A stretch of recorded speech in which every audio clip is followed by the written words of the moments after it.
Hey everyone, welcome back to another tech video. In this video, I'm gonna show you that how you can comment photo in TikTok.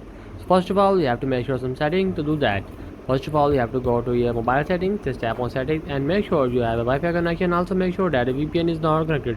So I'm gonna connect with the Wi-Fi, just gonna connect with the Wi-Fi. After that, just go back and just again back and just go to my TikTok.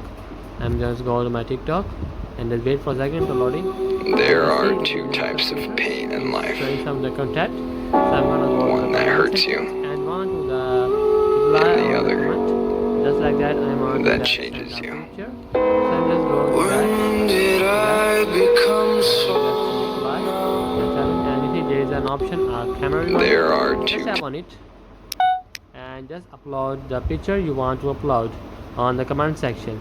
So that's the video. Make sure you like our video and subscribe our channel for more tech related videos.